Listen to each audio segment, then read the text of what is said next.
Dear students, in the earlier video, I discussed with you about father returning home. I have given the introduction of this poem. Now, remaining part, half of the part I already described. Now, let us see in the remaining part of this poem. We are going to see here that how the poet had described his father. His father, who is crosses the railway line, enters the lane, and his chappals are sticky with mud, but he hurries onward. Home again, I see him drinking weak tea, eating a stale chapati, reading a book.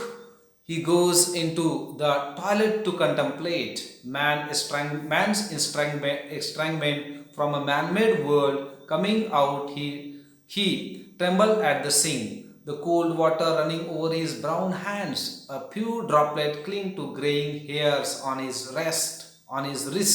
His sullen children have always refused to share jokes and secrets with him. He will now go to sleep listening to static on the radio, dreaming of his ancestors and grandchildren, thinking of nomads entering the subcontinent through a narrow pass.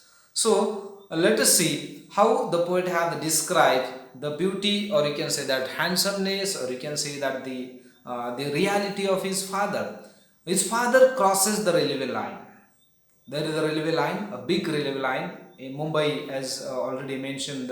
DILIP CHITRE is a Bombay poet, and we know that there are good network or big network of railway, and there are lines are there, and his father crosses the railway lines, enters the lane.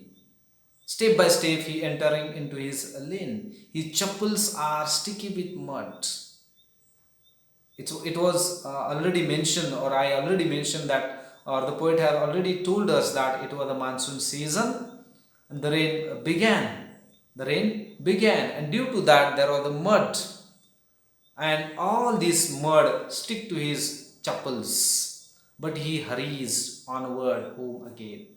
Though he was, you can say that, tired, he was you can say that tired of his work, his duties, but even though he hurries onward to his home again, I see him drinking big tea. He came to home, he returned to home, and after coming in the home, he drinks weak tea, not a fresh tea, not a hot tea, weak tea, eating a stale chapati. He eats a stale chapati, not a fresh chapati, not a oily chapati, but he eats stale, you can say the stale chapati, reading a books. The most important thing that the poet has mentioned most of the time in earlier stanza also, and in the this stanza also, we come to know that his father is having the habit of reading books. He eats stale chapati. Okay, he drinks weak tea, but he has not stopped reading. This is the message that poet wants to give us, that in whichever condition you are, you should not stop your reading. You should not stop your, you can say that, reading the books. You should live in the company of the books. And that is what the message given by the poet. He goes into the toilet to contemplate. Now he is entirely tired from his duties. After reading books, eating stale chapati, drinking weak tea, he went into the toilet. He get fresh, and it is a man's estrangement from a man-made world. Coming out, he trembled at the sink. Now he was entirely tired and he wanted to go to bed.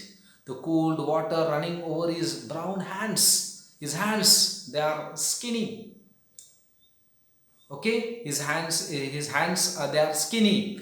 They are not so big, and the cold water running over his brown hands. Few droplets cling to the graying hairs on his wrist. You know that there are hairs, and there are few droplets. They are they are attached, they are clinging to his graying hairs. The hair on his, you can say, their hands, they are not black, they are graying hairs, gray hairs, white hairs. So he very minutely observed the hands of his father, wrist of his father, hairs of his father, even a small droplets he has observed from the body of his father. His sullen children have always refused to share.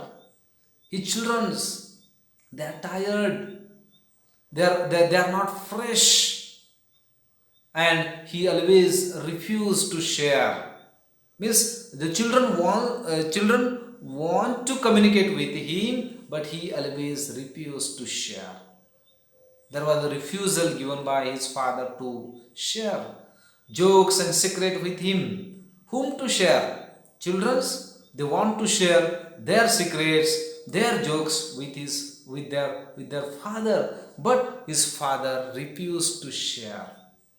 There was a refusal, there was a denied by his father. He will go to sleep. Now it was the time of going to sleep.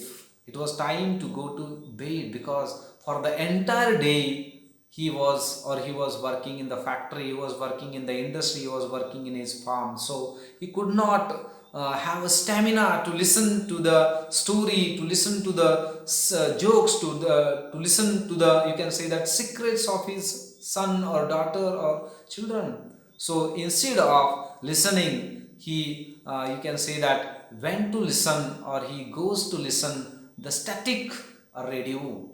Radio was a, in those days, radio was a major source of entertainment.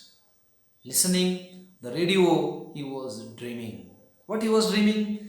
He was dreaming of his ancestors, his forefathers, his mother, his, you can say, grandfather, grandmother, and even he was thinking about his grandchildren, of nomads entering subcontinent through a narrow pass. The thoughts which are coming through the narrow pass, subcontinent, there are, you can say that, psychological situations of conscious, subconscious, unconscious. The feelings which are hidden in his subconscious level, they are coming through a narrow pass in his dreams. So in this way, the poet has described his father. I know that there are limitations to describe the poem. It was not possible for me to describe or to teach a poem within half an hour. But I have to think about time constraint. I have to think about, you can say that, use of technology will not lead towards the entire teaching at all.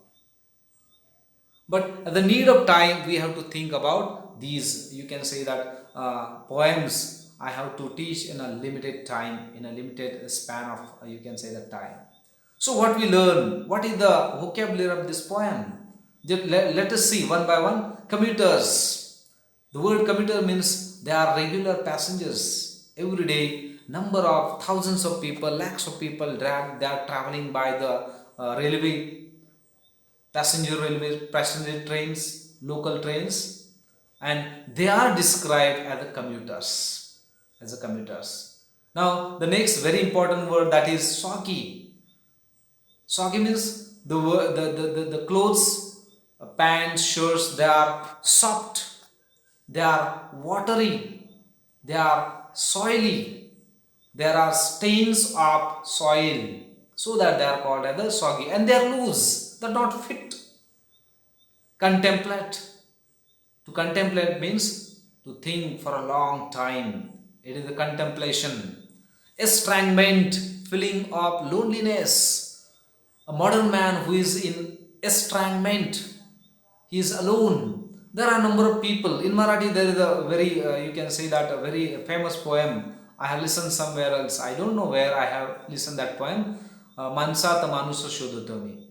There are a number of people are there, but there is no human. They are not human. They are like machines. They are like, you can say that, creatures.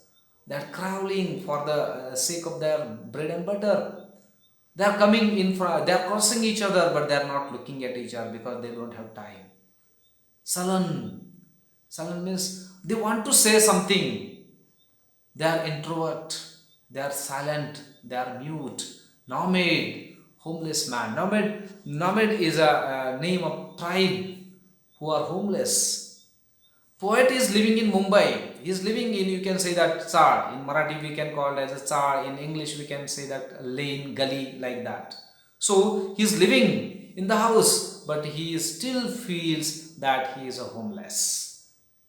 Okay. So what is the message through this poem Dilip Chitre has given? Let us see what is the message. Dilip Chitre, he is known as a Bombay poet and he has described Bombay life, routine life of Mumbai. He also described the working class community. The working class community. There are a number of people, they are uneducated, they are partially educated, they are half educated, but they wish, they hope that their children should take education. So, desire to educate their children, it was the common mentality, it was the common, you can say that, desire of the common man, working class people. So it is described in this poem. And another thing is that I already mentioned that loneliness, rootlessness, and this is also the picture of poverty stricken family. And it's a poet's observation. The poet has observed very minutely, very clearly, very clear cut idea of the middle class family. We can say that the poet had described in this poem. Minute depiction of father and his lifeline. Train is called as the lifeline of the Mumbai people. If there is a train, because of that, thousands, lakhs of people that are traveling in a very low price and a very low ticket, and so that the train is called as a lifeline of the Mumbai people, and so that the poet had described, depicted, you can say that father, or you can say that our father, or you can your father, they are also lifeline for you. So the poet has observed these are the things which you try to understand. I have tried my level best to make it simple, to make it very easy to understand. Wish you all the best. If there are you can say that your queries, your problems, your questions, I welcome your questions, and I would like to see your remarks, your comments. So if there are your opinions, your questions are there, you can comment, you can directly communicate with me. With this, I take your leave. Thank you very much.